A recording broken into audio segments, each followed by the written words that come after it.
Good morning. എല്ലാവരും tuition ക്ലാസ്സിൽ എത്തിയിട്ടുണ്ടോ? ആരെങ്കിലും വരാണ്ടുണ്ടോ? ഇല്ല അല്ലേ? അപ്പോൾ ഇന്നലെ എന്തായിരുന്നു നിങ്ങളെ ക്ലാസ്സിൽ, സ്കൂളിലെ ക്ലാസ്സിൽ എന്തായിരുന്നു എടുത്തത്? അപ്പോൾ ഇന്ന് നമ്മളിവിടെ എടുക്കാൻ പോകുന്നത് നമ്മുടെ സമ്പദ്ഘടന നേരിടുന്ന പ്രശ്നങ്ങളെ പറ്റിയാണ്. നിങ്ങൾക്കറിയാമോ എന്തെല്ലാം പ്രശ്നങ്ങളാണ് നമ്മുടെ സമ്പദ്ഘടന നേരിടുന്നതെന്ന്? അറിയില്ല, ആർക്കും അറിയില്ല. നമ്മുടെ സാമ്പത്തികമായിട്ട് എന്തെല്ലാം പ്രശ്നങ്ങൾ നമ്മളിവിടെ നേരിടുന്നുണ്ട് ഒന്നും അറിയില്ല. ഇപ്പോൾ വീട്ടിലെന്തെല്ലാം ഉണ്ട്? വീട്ടിലെന്തെല്ലാം സാമ്പത്തികമായിട്ട് എന്തെല്ലാം ബുദ്ധിമുട്ടുകളുണ്ട്?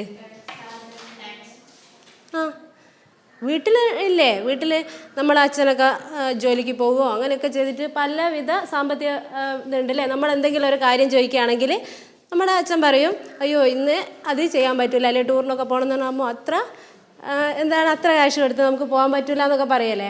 അപ്പോൾ അങ്ങനെ നമ്മുടെ ഈ ഒരു സമൂഹത്തിലും നമ്മൾ കുറേ സാമ്പത്തികമായിട്ടുള്ള ബുദ്ധിമുട്ടുകൾ അനുഭവിക്കുന്നുണ്ട്. എന്തായാലും ഒന്ന് ചിന്തിച്ച് നോക്ക്, വീട്ടിലെ പോലെ തന്നെയാണ് ചെറിയൊരു വീട്, അതുപോലെ തന്നെയാണ് കുറേ വീടുകളൊക്കെ ചേരുന്നവരാണ് ഒരു സമൂഹം ഉണ്ടാകുന്നത് അല്ലേ? ഇതെന്താ ഇവിടെ സംസാരിക്കുന്നത്? ഇത് ഞങ്ങളെ സിബിസാർ പഠിപ്പിച്ചതാണ്. ഇതാരാ ഈ സിബിസാറ്? ഇതെപ്പോഴും ഇങ്ങനെ സിബിസാർ എന്ന് പറയുന്നുണ്ടല്ലോ. എന്ത് കാര്യങ്ങൾ ഇവിടെ ചർച്ച ചെയ്യുകയാണെങ്കിൽ നിങ്ങൾ പറയും സിബിസാർ എടുത്ത് എന്ന്. എനിക്ക് ആ സാറെ ഒന്ന് കാണണം എന്തായാലും.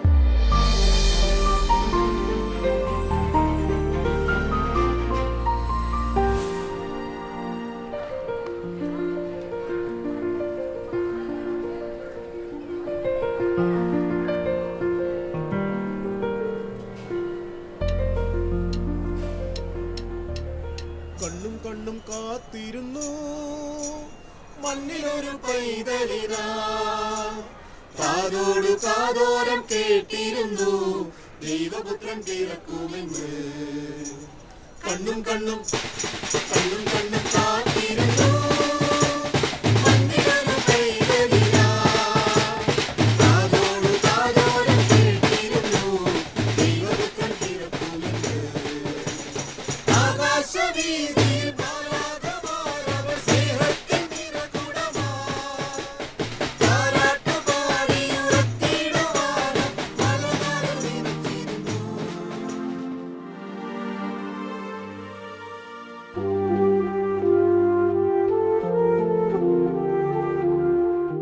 സിബിസാർ, നിങ്ങളെ പൊളിയാണ് കേട്ടോ. നിങ്ങൾക്കല്ലാതെ മറ്റാർക്ക് കഴിയും ഇതിനൊക്കെ? GHSS കായണ്ണയിലെ കുട്ടികൾക്കെല്ലാം ഏറെ പ്രിയപ്പെട്ട അധ്യാപകൻ. 1.5 വർഷമായിട്ട് നേരിട്ട് പരിചയം. അതിനു മുൻപ് ട്യൂഷൻ ക്ലാസ്സിൽ വരുന്ന ഓരോ കുട്ടിയുടെ സംസാരങ്ങളിലും സിബിസാർ കടന്നു വരും. വളരെ സ്നേഹത്തോടെയാണ് കുട്ടികൾ സാറിനെ പറ്റി സംസാരിക്കുന്നത്. കുട്ടികളോടൊപ്പം നടക്കും, കളിക്കും, അവരുടെ തോളിൽ കൈയിടും. വളരെ അടുപ്പത്തോടെ മാനസികമായും അവരെ ചേർത്ത് പിടിക്കും. എന്തിനും ഏതിനും ഒരു കൂട്ടുകാരനെ പോലെ അവരോടൊപ്പം കളിച്ചും ചിരിച്ചും അങ്ങനെ. ഇതെല്ലാമാണെന്ന് കരുതി പഠനത്തിൽ ഉഴപ്പിക്കളയാമെന്ന് കുട്ടികൾക്ക് തോന്നുമെന്ന് കരുതിയെങ്കിൽ അവിടെയും സാർ നമ്മളെ ഞെട്ടിക്കും. ഏത് വിഷയത്തിന് പിറകിൽ പോയാലും സിബിസാറുടെ വിഷയത്തിന് അവർ മുന്നോട്ട് തന്നെ. മോൾ ഒരു ദിവസം ചെന്നില്ലെങ്കിൽ വൈകിട്ട് സാറിന്റെ വിളി വരും. ഇടയ്ക്ക് ഒരറിയിപ്പില്ലാതെ വീട്ടിലേക്ക് വരും. പഠന വിഷയങ്ങൾ നേരിട്ട് കണ്ട് മനസ്സിലാക്കും. ഓരോ കുട്ടികളുടെയും ജന്മദിനം ഓർത്തുവെച്ച് അവരെ ആശംസകൾ അറിയിക്കും. ഒരൊറ്റ സങ്കടം മാത്രം, നിങ്ങളെ ശിഷ്യയാവാൻ കഴിഞ്ഞില്ലല്ലോ. എന്നാലും നിങ്ങളെപ്പോലെ ഒരധ്യാപികയാകാൻ ശ്രമിക്കാം. എന്നാലും എൻ്റെ മാഷേ, നിങ്ങളെപ്പോലെയാകാൻ നിങ്ങൾക്കേ കഴിയൂ. ഷീജ കായണ്ണ എന്ന ഫേസ്ബുക്ക് പ്രൊഫൈലിൽ വന്ന കുറിപ്പാണ് ഞങ്ങളെ കായണ്ണ സ്കൂളിൽ എത്തിച്ചത്. അവിടെ സിബിസാറിനെ കാണാൻ കഴിഞ്ഞു. സിബിസാറിനെ ചുറ്റിപ്പറ്റിയാണ് അവിടുത്തെ കുട്ടികളുടെ ലോകം.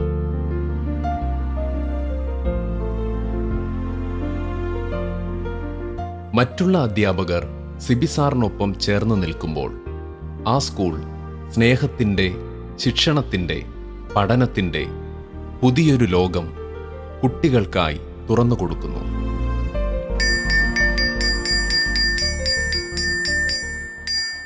കഴിഞ്ഞ 7 വർഷമായി SSLC പരീക്ഷയിൽ 100% വിജയം നേടുന്ന ഒരു സർക്കാർ വിദ്യാലയമാണിത്. കായണ്ണ ഗ്രാമത്തിൽ സ്ഥിതി ചെയ്യുന്ന ഈ വിദ്യാലയം വളരെ കുറഞ്ഞ കുട്ടികൾ മാത്രമാണ് ഇവിടെ പഠിക്കുന്നത്. ഇപ്പോൾ 164 വിദ്യാർത്ഥികളാണ് ഇവിടെ പഠിക്കുന്നത്. കഴിഞ്ഞ NMMS പരീക്ഷയിൽ 15 വിദ്യാർത്ഥികൾക്ക് NMMS വിജയം ലഭിച്ചു. അതിൽ തന്നെ ഒരു കുട്ടി സ്കോളർഷിപ്പിന് അർഹയായി. തൊട്ട് മുമ്പത്തെ വർഷം ഞങ്ങൾക്ക് 54 കുട്ടികൾ പരീക്ഷ എഴുതിയതിൽ 14 പേർക്ക് ഫുൾ A+ ഉണ്ടായിരുന്നു. ഈ വിജയങ്ങളൊക്കെ ഒരു ദിവസം കൊണ്ട് പെട്ടെന്നുണ്ടാവുന്നതല്ല. ഇവിടുത്തെ അധ്യാപകരുടെ നിരന്തരമായ ശ്രമവും അവരുടെ കഴിവും കൊണ്ട് തന്നെ നേടിയെടുക്കുന്നതാണ് ഈ ഒരു വിജയം. അതിന് നാട്ടുകാരുടെയും കുട്ടികളുടെയും എല്ലാം നിർലോഭമായ സഹകരണം ഞങ്ങൾക്കുണ്ടാവുന്നുണ്ട്. ഈ സഹകരണങ്ങൾക്കും ഈ വിജയങ്ങൾക്കും ഒക്കെ പിന്നിൽ ഞങ്ങൾക്ക് പരിചയപ്പെടുത്താനുള്ളത് ഒരേ ഒരു അധ്യാപകനാണ്, ശ്രീ സിബി മാഷ്. ഇവിടുത്തെ അധ്യാപകൻ എന്ന നിലയിൽ മാത്രമല്ല, ഈ നാടിൻ്റെ ഒരു നാട്ടുകാരനായി തന്നെ നാട്ടുകാരുടെ മുമ്പിൽ ഈ സ്കൂളിനെ പരിചയപ്പെടുത്തുന്നതും സ്കൂളിൻ്റെ അഭിവൃദ്ധിക്ക് വേണ്ടി പ്രവർത്തിക്കുന്നതും സിബി മാഷാണ്. കഴിഞ്ഞ കുറേ വർഷങ്ങളായി ഈ സ്കൂളിൻ്റെ എല്ലാമാണ് സിബി മാഷ്. ഒരു അധ്യാപകൻ എന്നതിലപ്പുറത്ത് ഈ സ്കൂളിൻ്റെ ഏത് കാര്യങ്ങളിലും, ഒരു പൈപ്പ് പൊട്ടിയാൽ പ്ലംബറായും, ഒരു ബൾബ് ഫ്യൂസായാൽ ഇലക്ട്രീഷ്യനായും, എല്ലാ മേഖലയിലും ഒരു മടിയും കൂടാതെ പ്രവർത്തിക്കുന്ന ഒരാളാണ് സിബി സാർ.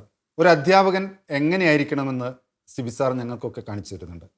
സിബി മാഷേക്കാളും സീനിയറാണ് ഞാൻ എങ്കിൽ പോലും എൻ്റെയും ഒരു ഗുരുവായിട്ടാണ് ഞാൻ സിബി മാഷെ കാണുന്നത്.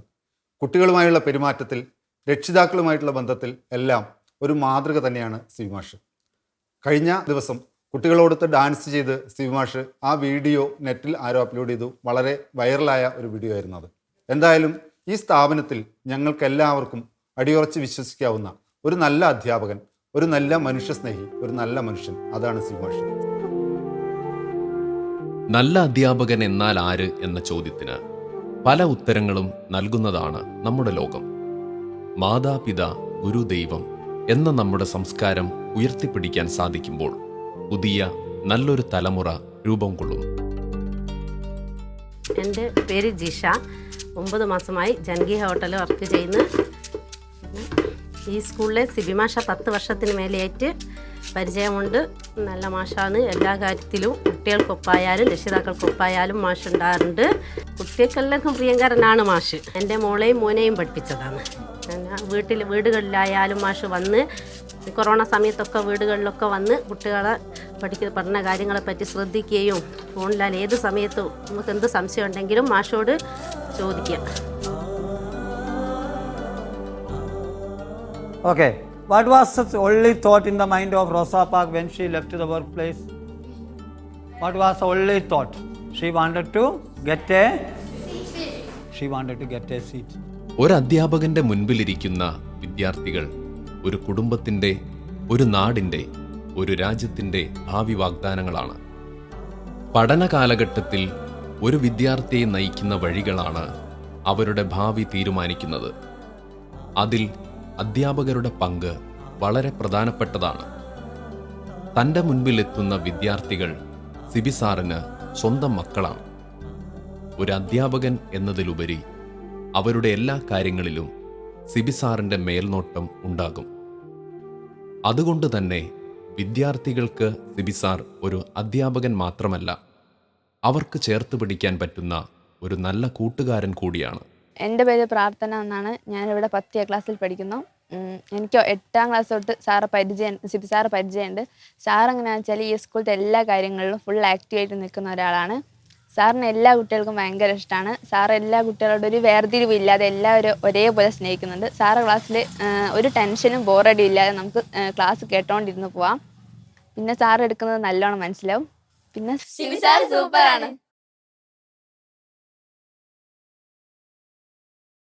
പറയട്ടെ. എൻ്റെ പേര് ഷീജ അനീഷ്. ഞാൻ പ്രൈവറ്റ് ടീച്ചറായിട്ട് വർക്ക് ചെയ്യുന്നു. വർഷങ്ങളായി വീട്ടിലും ട്യൂഷൻ സെൻറ്ററിലൊക്കെ പോയി ക്ലാസ് എടുക്കുന്നുണ്ട്. പിന്നെ ഞാൻ ഇവിടെ കായണ്ണ തന്നെയാണ് എൻ്റെ വീടും. എന്നെ വിവാഹം ചെയ്തതൊക്കെ, വിവാഹം കഴിച്ചതൊക്കെ കായണ്ണ തന്നെയാണ്. അപ്പോൾ കായണ്ണ സ്കൂളിലാണ് പഠിച്ചത്. കായണ്ണ സ്കൂളിലുള്ള കുട്ടികൾക്കാണ് അധികവും ട്യൂഷൻ ചെയ്യാറുള്ളതും. അങ്ങനെയാണ് സിബി സാറെ പറ്റി അറിഞ്ഞത്. അപ്പോൾ എല്ലാ കുട്ടികളും സിബി സാറെ പറ്റി പറയുമ്പോൾ കൂടുതൽ അവർ ക്ലാസ്സുകളിലായാലും എവിടെയായാലും അവർക്ക് കൂടുതലൊരു ഇൻട്രസ്റ്റിംഗ് ആണ്. അവരിങ്ങനെ സാർ അങ്ങനെയാണ്, സാർ എങ്ങനെയാണ്, ഞങ്ങളെ സാർ എങ്ങനെയാണ് എന്നൊക്കെ പറയും. അപ്പോൾ എനിക്കൊരു സാറെ കാണാനൊക്കെ അത്രയും വലിയൊരു ഇൻട്രസ്റ്റഡായി. കാരണം ഈ സാറെ പറ്റി ഇത്രയും കുട്ടികൾ, ഒരു കുട്ടിയോ രണ്ട് കുട്ടിയോ അല്ല, വരുന്ന എല്ലാ കുട്ടികൾക്കും ആകെ പറയുന്നത് സാറെ കുറിച്ച് മാത്രമായിരിക്കും. ക്ലാസ്സുകളിൽ നമ്മളെടുക്കുന്ന ക്ലാസ് പോലും ഇവർ ഈ സാറെ വെച്ച് ഡൈവേർട്ടായി കളയും. അപ്പോൾ എന്നും ഏത് ക്ലാസ്സുകളിലായാലും ഈ സാറ് നമ്മുടെ ഇടയിലേക്ക് ഇങ്ങനെ കടന്നു വരും. അപ്പോൾ എനിക്കൊരു വല്ലാത്തൊരു മോഹം തോന്നി സാറ് ഒന്ന് കാണണം എന്നുള്ളത്. പക്ഷേ മക്കളപ്പോൾ എൻ്റെ കുട്ടികൾ ചെറുതാണ്. അങ്ങനെ ഒരു ദിവസം സാറ് എൻ്റെ കുട്ടികളിങ്ങനെ ഒരു പരിസ്ഥിതിയുമായി ബന്ധപ്പെട്ട് സാറ് ക്ഷണിച്ചിട്ടുണ്ടായിരുന്നു. അപ്പോൾ എന്നോട് പറഞ്ഞു ഇങ്ങനെ സിബി സാർ ഇന്ന് വരുന്നുണ്ട്, ടീച്ചർക്ക് വേണമെങ്കിൽ അങ്ങോട്ട് വന്നാൽ സാറെ കാണാൻ പറ്റുമെന്ന് പറഞ്ഞു. അപ്പോൾ ഞാൻ വളരെ ഇതിലൊക്കെ പോയി നോക്കുന്നേരം സാറെന്ന് വെച്ചാൽ നമ്മൾ പ്രതീക്ഷിച്ച് പോയ ഒരാളല്ല അവിടെ എത്തിയപ്പോൾ. അപ്പോൾ ഞാനിങ്ങനെ വിചാരിച്ചു ഈ സാറെ പറ്റിയാണോ ഇവരെങ്ങനെയൊക്കെ പറയുന്നത്, സാർക്ക് എന്താ ഒരു പ്രത്യേകത എന്നൊക്കെ പറഞ്ഞു. അപ്പോൾ എന്നെ ഇതുവരെ കാണാത്ത എന്നെ വളരെ നമ്മൾ ആദ്യമേ പരിചയമുള്ള പോലെ എന്നെ ട്യൂഷൻ ടീച്ചറാണ് എന്നൊക്കെ വെച്ച് പരിചയപ്പെടുത്തിയപ്പോൾ എന്നോട് ഭയങ്കര ടീച്ചറെ പറ്റി അവർ പറയാറുണ്ട് എന്നൊക്കെ ഉള്ള രീതിയിൽ പിന്നെ മോളെ അവിടെ ചേർത്ത്. പിന്നീടാണ് സാറും ഞങ്ങളും തമ്മിലുള്ള ഒരടുപ്പം കൂടുന്നത്. അപ്പോൾ കുട്ടികൾ പറഞ്ഞതൊക്കെ അതിനേക്കാൾ അപ്പുറത്താണ് സാറെന്ന് അങ്ങനെയാണ് മനസ്സിലാകുന്നത്. വീട്ടിലാണെങ്കിൽ മോളായ കൊറോണ സമയത്തായിരുന്നു അവിടെ ചേർത്തിരുന്നത്. അപ്പോൾ അവർ ഇവരെ നോട്ട്സ് ഒന്നും കംപ്ലീറ്റ് ഒന്നും ആവില്ല. സാറ് ഡെയിലി വിളിക്കും. ഞാൻ വിചാരിച്ചു, അപ്പോൾ ഞാൻ മോളോടൊക്കെ ചോദിച്ചു അങ്ങനെ നീ ചോദിക്കണം എല്ലാവരും ഇങ്ങനെ വിളിക്കുന്നുണ്ടോ, 1, 2, 3 തവണയൊക്കെ എല്ലാവരെയും വിളിക്കുന്നുണ്ടോ, അല്ലെങ്കിൽ ചില കുട്ടികളായിട്ടായിട്ട് ചില സാർക്കൊക്കെ ഒരു പ്രത്യേകങ്ങൾ അങ്ങനെയൊക്കെ ആണോ എന്നൊക്കെ ചിന്തിച്ച് നോക്കുന്നതിന് അതല്ല, സാറ് ഇതന്നെയാണ് എല്ലാ കുട്ടികളുടെ കാര്യത്തിലാണ്, വീട്ടിലെ കാര്യത്തിന് പോലും ഇല്ലാത്ത ഇൻട്രസ്റ്റിംഗ് ഒക്കെ ഈ കുട്ടികളുടെ കാര്യത്തിലാണ്. എപ്പോൾ രാവിലെ വിളിക്കും അവളെ എഴുന്നേറ്റോ എന്നൊക്കെ ചോദിച്ചിട്ട് അവളെ എഴുന്നേറ്റിപ്പിക്കുകയെന്ന് പറഞ്ഞിട്ട് പിന്നെ ഒന്നും കൂടെ വിളിക്കും. അങ്ങനെ എല്ലാ കുട്ടികളെയും നിരന്തരമായിട്ട് ഇങ്ങനെ വിളിച്ചുകൊണ്ട് പിന്നെ അറിയിപ്പില്ലാതെ വീട്ടിലേക്ക് വരിക, നോട്ട്സ് നോക്കുക. അത് സാറ നോട്ട്സ് മാത്രമല്ല, ബാക്കി സാറ നോട്ട്സൊക്കെ എവിടെ വരെ ഉണ്ട് എന്നൊക്കെ എഴുതി വെച്ച് നോക്കും. നിങ്ങളെവിടെ വരെയാണ് കൊടുത്തതെന്ന് അതെല്ലാം നോക്കി സാറായിരിക്കും വരിക, എല്ലാ നോട്ടും കൊടുക്കണം. അപ്പോൾ നമ്മൾ സിബി സാറ് വരുമല്ലോ എന്നുള്ളൊരു പേടിയിൽ മോളെല്ലാം നോട്ട്സ് എല്ലാം കംപ്ലീറ്റ് ആക്കി വെക്കും. അപ്പോൾ വീട്ടിൽ വന്നാൽ തന്നെ നമ്മളോട് വീട്ടിലെ കാര്യങ്ങളും എല്ലാ കാര്യങ്ങളും ഇപ്പോൾ നമ്മളൊരു കറി വെക്കുകയാണെങ്കിൽ അതിൽ വരെ അഭിപ്രായം ഉണ്ടാവും. ഇപ്പോൾ എന്ത് കാര്യങ്ങളിലായാലും സാർക്ക് അറിയാത്തൊരു മേഖലകളില്ല. ഇപ്പോൾ കുട്ടികളായാലും കുട്ടികളൊക്കെ അടുത്ത് നിൽക്കുകയാണെങ്കിൽ തോളിലൊക്കെ കൈയിട്ട് അങ്ങനെയൊക്കെയാണ് നിൽക്കുക. അപ്പോൾ നമ്മൾ ഇത് മാഷല്ലേ, നമുക്കങ്ങനെ നമ്മളെ സാറ് എന്ന് പറഞ്ഞാൽ നമുക്കൊരു എല്ലാത്തിലും കാർക്കശ എന്തും പറയുന്ന അനുസരിക്കുന്ന അങ്ങനെയുള്ള ഇതങ്ങനെയൊന്നുമല്ല. കുട്ടികളോടൊപ്പം നടക്കും, കുട്ടികളോടൊപ്പം കളിക്കുക. ഇപ്പം നമ്മളിപ്പം പോവുകയാണെങ്കിൽ സ്കൂളിലേക്ക് പോവുകയാണെങ്കിൽ ഇടയ്ക്ക് ഗ്രൗണ്ടിലൊക്കെ സാറായിരിക്കും ബോളിൻ്റെ മുന്നിൽ ഓടിപ്പോകുന്നത്. പലപ്പോഴും ഇങ്ങനെ തോന്നിയിട്ടുണ്ട്, ഈ സാർ ഇങ്ങനെ കളിച്ചാൽ ക്ലാസ്സുകളിലൊക്കെ എങ്ങനെയായിരിക്കും ഈ സാറ് ക്ലാസ്സൊക്കെ പഠിക്കാനൊക്കെ ഇതല്ലേ. നമ്മളൊക്കെ ഇങ്ങനെ ക്ലാസ് എടുക്കുമ്പോൾ അവരോട് പ്രത്യേക ഒരു ഡിസ്റ്റൻസ് കീപ്പ് ചെയ്തിട്ടാണ് നിൽക്കുക. കാരണം നമ്മളെന്തെങ്കിലും ഒന്ന് അവരുമായിട്ട് കുറച്ച് അറ്റാച്ച് ആയാൽ അവർ പിന്നീട് അത് മുതലെടുക്കാൻ ശ്രമിക്കും. നമ്മൾ പറയുമ്പോൾ ഒന്നും കേൾക്കില്ല, നോട്ട് കൊണ്ടുവന്നാൽ നമ്മളൊരു ചിരി പോലും അവരെ എന്ത് ചെയ്യും, ചില സമയങ്ങളിൽ അവർക്കൊരു ഇനി നാളെ ടീച്ചറോട് അത് പറഞ്ഞാൽ കേൾക്കല്ലോ, അത് ചെയ്തില്ലെങ്കിലും എന്നുള്ള. പക്ഷേ സാറ് നേരെ തിരിച്ചാൽ ക്ലാസ് മുറിയിലാണെന്ന് വെച്ചാൽ സാറെ നോട്ട് കംപ്ലീറ്റ് ആയിരിക്കും കുട്ടികൾ. ഞാനായാലും മോളെ എന്താവശ്യത്തിനും ക്ലാസ് ടീച്ചറെ അല്ല വിളിക്കുക, ഈ സാറെ വിളിക്കുക. ക്രിസ്മസ് ആഘോഷത്തിന് സ്കൂളിൽ പോയപ്പോഴാണ് സാറിൻ്റെ ഡാൻസ് കാണുന്നത്. കുട്ടികളെക്കാൾ മികച്ച രീതിയിൽ, കുട്ടികൾ മികച്ചതല്ല എന്നല്ല, എന്നാലും കുട്ടികളുടെ ഡാൻസൊക്കെ നമ്മൾ ഇടയ്ക്കിടയ്ക്ക് കാണുകയും എല്ലാം ചെയ്യാറുണ്ട്. പക്ഷേ ഇതങ്ങനെയല്ല, കുട്ടികൾ ചെയ്യും പോലെ സാറ് ചെയ്യുന്നത് കണ്ടപ്പോൾ വളരെ കൗതുകം തോന്നി. അപ്പോൾ അങ്ങനെയാണ് ഈ വീഡിയോ ഷൂട്ട് ചെയ്യുന്നത്. വീഡിയോ ഷൂട്ട് ചെയ്ത് ഫേസ്ബുക്കിൽ എല്ലാവരും നമ്മൾ കാണും പോലെ എല്ലാവർക്കും കണ്ടോട്ടെ എന്നുള്ള രീതിയിൽ നമ്മളത് ഫേസ്ബുക്കിലിട്ട് അവിടെ നിന്നാണ് നിങ്ങളുടെ ഈ ചാനലിലുള്ള ആൾ കുറച്ച് ദിവസം കഴിഞ്ഞപ്പോൾ വിളിച്ചതും ഇങ്ങനെ ഇത് ചെയ്യാൻ താല്പര്യമുണ്ടോ, അല്ലെങ്കിൽ ഞങ്ങളിങ്ങനെ ചെയ്യാൻ ഉദ്ദേശിക്കുന്നുണ്ട്, ഈ സാറെ പറ്റി നമ്മൾ ആഗ്രഹിച്ച രീതിയിൽ തന്നെ ഈ ചാനലിൽ നിന്ന് ഇങ്ങനെ ഇത് വന്നപ്പോൾ അപ്പോൾ നമ്മൾ കരുതുന്നുണ്ട് സാറെ എന്താണ് നമ്മളറിയും പോലെ ഈ എല്ലാവരും ഈ സമൂഹം മൊത്തം ഈ സാറെ അറിയണം എന്നുള്ളത്. എന്തായാലും ഞാൻ ചിന്തിക്കാറുണ്ട് സാറെ പോലെ ഒരു ടീച്ചറാണെന്ന്. പക്ഷേ ഒരിക്കലും നടക്കുകയല്ല. ശ്രമിക്കുക, അതുപോലെ ഒരു ടീച്ചറാകാൻ ശ്രമിക്കുക എന്ന് മാത്രമല്ലാതെ അതുപോലെ ആകാൻ സാർക്ക് മാത്രമേ ആവൂ. ഒരു നല്ല അധ്യാപകൻ എന്നാൽ പുസ്തകത്തിലുള്ളത് കൃത്യമായി പഠിപ്പിക്കുന്നവൻ എന്നല്ല, അദ്ദേഹത്തിന് നല്ലൊരു സുഹൃത്താവാൻ കഴിയണം. വഴി തെറ്റുന്ന നേരത്ത് നേരായ വഴി കാട്ടാൻ കഴിയണം. സ്നേഹത്തിൻ്റെ ഭാഷയാകണം അധ്യാപകൻ്റെ ഭാഷ. അങ്ങനെയൊരാളാണ് നമ്മുടെ മുൻപിൽ നിൽക്കുന്ന സിബി സാർ. ജീവിതം ദൈവത്തിൻ്റെ ദാനമാണ് എന്നുറച്ചു വിശ്വസിക്കുകയും അത് കഴിയാവുന്നത്ര പ്രചരിപ്പിക്കുകയും ചെയ്യാൻ ഞാൻ ആഗ്രഹിക്കുന്നു. നമ്മുടെ ഓരോരുത്തരുടെയും ജീവിതത്തിൽ വിവിധ ഘട്ടങ്ങളിൽ നമുക്ക് വ്യത്യസ്തമായ പല ആഗ്രഹങ്ങളും ഉണ്ടായിട്ടുണ്ട്. കുഞ്ഞുകുട്ടിയായിരിക്കുമ്പോൾ ഒരുപക്ഷെ ഒരു ഡ്രൈവറാകണം, ഒരു പൈലറ്റാകണം എന്നുള്ള ചെറിയ ചെറിയ മോഹങ്ങൾ വളരെ വലിയ ആഗ്രഹങ്ങളായി നമുക്കുണ്ടായിരുന്നിരിക്കാം. എന്നാൽ കുറച്ചുകൂടി വളർന്നു കഴിയുമ്പോൾ നമ്മുടെ ഏവരുടെയും ജീവിതത്തിൽ എത്തുന്ന ഒരാഗ്രഹമാണ് ഒരു ജോലി. ജോലിയെക്കുറിച്ച് ചിന്തിച്ചപ്പോൾ എൻ്റെ മനസ്സിലേക്ക് ആദ്യം വന്നത് ഒരു അധ്യാപകനാവുക എന്ന മഹനീയമായ ആഗ്രഹമാണ്. അതിൻ്റെ ഭാഗമായി ദൈവത്തോട് പ്രാർത്ഥിക്കുകയും ഇന്ന് ഞാൻ അനുഭവിക്കുന്ന അധ്യാപനം എന്ന ജോലിയിൽ ഞാൻ കണ്ടെത്തുന്ന സംതൃപ്തി വേറൊന്നിനും എനിക്ക് തരാൻ പറ്റില്ലെന്ന് ഞാൻ അനുഭവിച്ചറിഞ്ഞുകൊണ്ടിരിക്കുകയാണ്. ഒരു ജോലി എന്ന രീതിയിൽ അതിൽ പ്രവേശിക്കുകയും എന്നാൽ കയറി കഴിഞ്ഞപ്പോൾ അത് മറ്റു ജോലി പോലെ അല്ല, മറ്റു തൊഴിൽ പോലെ അല്ല, മറിച്ച് അത് ജീവിതം ഒത്തിരി ആത്മാർത്ഥത ആവശ്യപ്പെടുന്ന ഒരു ഏരിയ ആണെന്ന് ഞാൻ മനസ്സിലാക്കുകയും ചെയ്തു.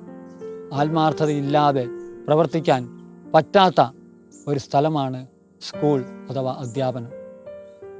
നമ്മുടെ മുന്നിലിരിക്കുന്ന കുഞ്ഞുമക്കൾ ദൈവം മാതാപിതാക്കളെക്കാൾ ഉപരി ദൈവം പ്രത്യേകമായി നമ്മുടെ ശിക്ഷണത്തിൽ ദൈവം അയച്ചു തന്നതാണെന്നുള്ള ഒരു ഉറച്ച വിശ്വാസത്തോടു കൂടി ഓരോ ക്ലാസ് മുറിയിലേക്കും കയറി ചെല്ലുമ്പോൾ അവിടെ നിഷ്കളങ്കമായ മക്കളുടെ കണ്ണുകൾ നമ്മുടെ മനസ്സിൽ നിന്ന്, നമ്മുടെ വായിൽ നിന്ന് വീഴുന്ന ഓരോ വാക്കുകളും മുത്തുകളായി കണക്കാക്കി അത് ആത്മാർത്ഥമായി വിശ്വസിച്ച് ഏറ്റെടുക്കുന്ന മക്കളെ കാണുമ്പോൾ ഓരോ അധ്യാപകനും എല്ലാം മറക്കുന്നു. നമുക്കറിയാം, ഒരു ചെറിയ ചെടിയെ നമുക്ക് എങ്ങോട്ട് വേണമെങ്കിലും വളച്ച് അതിനെ ഡയറക്ഷൻ മാറ്റാം. ഇത് തന്നെയാണ് ഒരു ക്ലാസ് മുറിയിൽ സംഭവിക്കുന്നത്. വളരെ പ്ലയബിളായിട്ടുള്ള കുഞ്ഞുമക്കളുടെ മനസ്സ് ഏറ്റവും കൂടുതൽ ഇൻഫ്ലുവൻസ് ചെയ്യാൻ പറ്റുന്നത് ഒരു അധ്യാപകനാണ്. ഏതൊരു മഹാൻ്റെ ജീവിതത്തിൽ ചോദിച്ചാലും അവർക്ക് പറയാനുണ്ടാകും അവരുടെ ജീവിതത്തിൽ സ്വാധീനം ചെലുത്തിയ ഒരു അധ്യാപകൻ്റെ കഥ.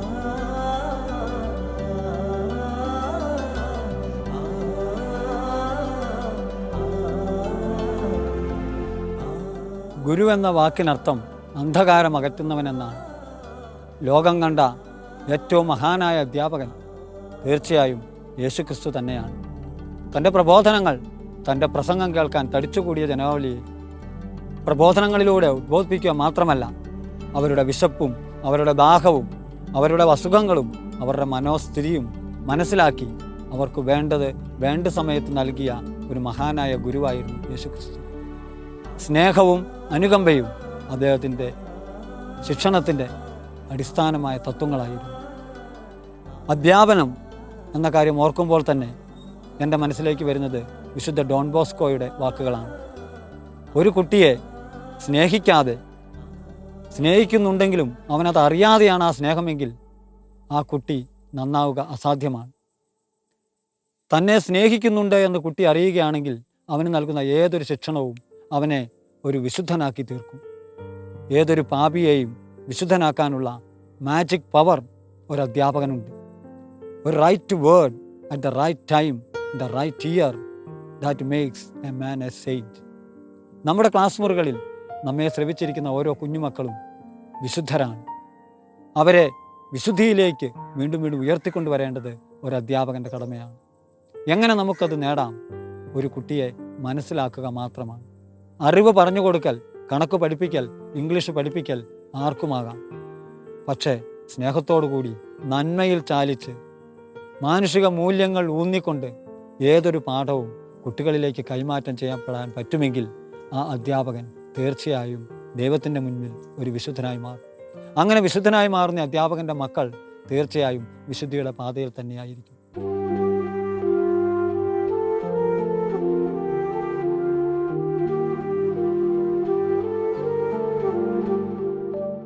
ഒരധ്യാപകൻ എന്ന നിലയിൽ 2005 മുതൽ കായണ്ണ ഗവൺമെൻറ് ഹയർ സെക്കൻഡറി സ്കൂളിൽ പ്രവർത്തിക്കുന്ന എനിക്ക് അതിനു മുൻപ് പല അൺഎയ്ഡഡ് സ്കൂളുകളിൽ പ്രവർത്തിച്ചെങ്കിലും അധ്യാപകൻ എന്ന രീതിയിൽ എൻ്റെ വളർച്ചയെ ഏറ്റവും അധികം സ്വാധീനിച്ചതും എന്നെ വളർത്തിയതും കായണ്ണ ഗവൺമെൻറ് ഹയർ സെക്കൻഡറി സ്കൂളാണ്. കഴിഞ്ഞ 17 വർഷമായി ഒരേ സ്കൂളിൽ പല സഹപ്രവർത്തകരോടൊപ്പം പ്രവർത്തിച്ചതിൻ്റെ ഭാഗമായി അവരിൽ നിന്ന് കിട്ടിയ കാര്യങ്ങൾ തീർച്ചയായും എനിക്ക് വലിയ മുതൽക്കൂട്ടാണ്. എൻ്റെ മുൻപേ പോയ, ഇവിടുന്ന് ട്രാൻസ്ഫറായിപ്പോയ, ഇവിടുന്ന് റിട്ടയറായിപ്പോയ അധ്യാപകർ എനിക്ക് പകർന്നു തന്നിട്ടുള്ള പല ആദർശങ്ങളും പല രീതികളും ഞാൻ ഇന്ന് വലിയ സമ്പത്തായി കൊണ്ടു നടന്ന് ഇന്നത്തെ എൻ്റെ കുട്ടികളോട് ഞാൻ അങ്ങനെ ആ രീതിയിൽ പെരുമാറുന്നു. കുട്ടികളെ എന്നിലേക്ക് ആകർഷിക്കുന്നതോടൊപ്പം തന്നെ ഞാൻ പറയുന്ന കാര്യങ്ങൾ നിരന്തരമായി ഞാൻ അവരുടെ കൂടെ ഉണ്ടെന്നുള്ള ഒരു ചിന്ത അവരിൽ ഉണ്ടാക്കിയെടുക്കുന്നതിന് എനിക്ക് സാധിക്കുന്നു. അധ്യാപനം എന്നും കുട്ടികളെ മനസ്സിലാക്കിയുള്ളതായിരിക്കണം. ഇന്നത്തെ സമൂഹത്തിൽ കുട്ടിയും അധ്യാപകനും ഒരേ മനസ്സോടെ ഒന്നായി ചേർന്ന് അവരിൽ ഒരാളായി ഒരധ്യാപകന് പ്രവർത്തിക്കാമെങ്കിൽ അവൻ്റെ കൂടെ കളിക്കുവാനും അവൻ്റെ കൂടെ പഠിക്കുവാനും അവൻ്റെ വിഷമങ്ങളിലും അവൻ്റെ സന്തോഷത്തിലും പങ്കുചേരുവാനും അധ്യാപകൻ സമയം കണ്ടെത്തുകയാണെങ്കിൽ തീർച്ചയായും ആ അധ്യാപകൻ കുട്ടികൾക്കെന്നും പ്രിയങ്കരനായിത്തീരും. ആ കുട്ടികൾ എന്നും അധ്യാപകനെ നെഞ്ചോട് ചേർക്കുകയും അങ്ങനെ ആ അധ്യാപകൻ്റെ ഓരോ ദിവസവും വളരെ മൂല്യമുള്ളതായും വിലപ്പെട്ടതായും അവന് മാറുകയും ചെയ്യും. നിരന്തരമായ അധ്യാപകൻ്റെ സാന്നിധ്യം, അത് രാവിലെയാകാം, ഇൻ്റർവെല്ലിനാകാം, ഉച്ചയ്ക്ക് ലഞ്ച് ബ്രേക്കിനാകാം, കുട്ടികളെ ഒരിക്കലും തിന്മയിലേക്ക് വിടാത്ത നിരന്തരമായ ഒരു സാന്നിധ്യം. ആ സാന്നിധ്യം മൂലം മാത്രം കുട്ടികൾ മറ്റു കാര്യങ്ങളിലേക്ക് പോകാതെ തെറ്റായ രീതികളിലേക്ക് വ്യതിചലിക്കാതെ അവരെ കൂടെ നിർത്തുവാൻ എന്നൊരു അധ്യാപകന് സാധിക്കുന്നുവോ അന്ന് അധ്യാപകൻ പ്രൊഫഷണലി വളരെ വലിയ വിജയമല്ലെങ്കിലും അവൻ്റെ ജീവിതത്തിൽ ആ അധ്യാപകൻ വലിയ വ്യക്തിയായിത്തീരുന്നു. കുട്ടികൾ ആ അധ്യാപകനെ എന്നും ഹൃദയത്തിൽ ചേർത്ത് ഓർമ്മയിലെ ഒരു ചെപ്പിൽ കൊണ്ടു നടക്കുമെന്ന കാര്യത്തിൽ യാതൊരു സംശയവും വേണ്ട. കുടുംബത്തിൻ്റെ പരിഭവങ്ങൾക്ക് ചെവി കൊടുക്കുന്ന ഒരു നല്ല പിതാവ് കൂടിയാണ് സിബി സാർ. ഇവരുടെ പിന്തുണ കൊണ്ട് മാത്രമാണ് തൻ്റെ പ്രവർത്തന മേഖലയിൽ പൂർണ്ണമായി വിജയിക്കാൻ സാധിക്കുന്നത് എന്ന് ഇദ്ദേഹം സാക്ഷ്യപ്പെടുത്തുന്നു. എൻ്റെ പേര് മോഹനൻ. കായണ്ണ ഹയർ സെക്കൻഡറി സ്കൂളിൽ കഴിഞ്ഞ 2 വർഷം മുമ്പ് എൻ്റെ മകളവിടെ പഠിച്ചിരുന്നു. ഹയർ സെക്കൻഡറിയിൽ പഠിക്കുന്ന സമയത്തും ഹൈസ്കൂളിലെ സിബി സാറ് നേരത്തെ എൻ്റെ വീട്ടിനടുത്തുകൂടി ദിവസവും കടന്ന് പോയിക്കൊണ്ടിരുന്ന ആളാണ്. നടന്നായിരുന്നു വരിക വീട്ടിൽ നിന്ന്. അപ്പോൾ വരുമ്പോഴൊക്കെ തന്നെ എല്ലാ കുട്ടികളായിട്ടും ഒരു അക്കാഡമിക് കാര്യങ്ങളിലൊക്കെ വളരെയേറെ ശ്രദ്ധയോടുകൂടി ഇടപെടുന്നൊരു അധ്യാപകനായിരുന്നു. ഹയർ സെക്കൻഡറി കാലത്തെ ആ 2 വർഷം ഞാൻ അവിടുത്തെ PTA ഉണ്ടായിരുന്നു. ആ സ്കൂളിൻ്റെ എല്ലാവിധ പ്രവർത്തനങ്ങളിലും ഏറ്റവും നന്നായിട്ട് പെർഫോം ചെയ്യുന്ന അല്ലെങ്കിൽ ആത്മാർത്ഥത കാണിക്കുന്ന ഒരു അധ്യാപകൻ കൂടിയാണ് ഒരു സിബി മാഷ്.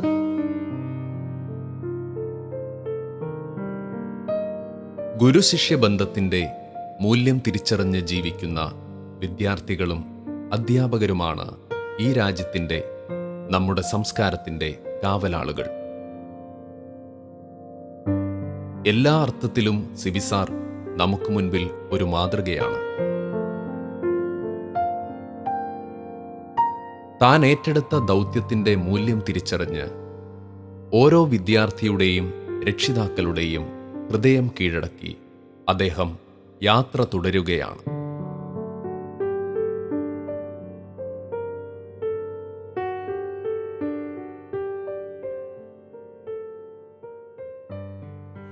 എങ്ങും നിറയും പ്രകാശമേ ഞങ്ങളെ എന്നും തുണയ്ക്കേണമേ. ഉള്ളിലുറങ്ങി കിടക്കും കഴിവുകൾ ഉന്മയോടെന്നും ഉണർത്തേണമേ. എങ്ങും നിറയും പ്രകാശമേ ഞങ്ങളെ എന്നും തുണയ്ക്കേണമേ. ഉള്ളിലുറങ്ങി കിടക്കും കഴിവുകൾ ഉന്മയോടെന്നും ഉണർത്തേണമേ. അക്ഷരമുത്തുകൾ കോർത്തെടുത്തിടുവാൻ ശാസ്ത്ര സത്യങ്ങൾ തിരിച്ചറിഞ്ഞിടുവാൻ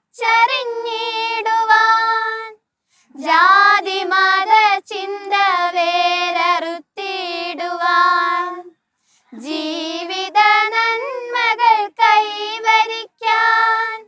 എങ്ങും നിറയും പ്രകാശമേ ഞങ്ങളെ എന്നും തുണയ്ക്കേണമേ. ഉള്ളിലുറങ്ങി കിടക്കും കഴിവുകൾ ഉന്മയോടെന്നും ഉണർത്തേണമേ. ഉന്മയോടെന്നും ഉണർത്തേണമേ.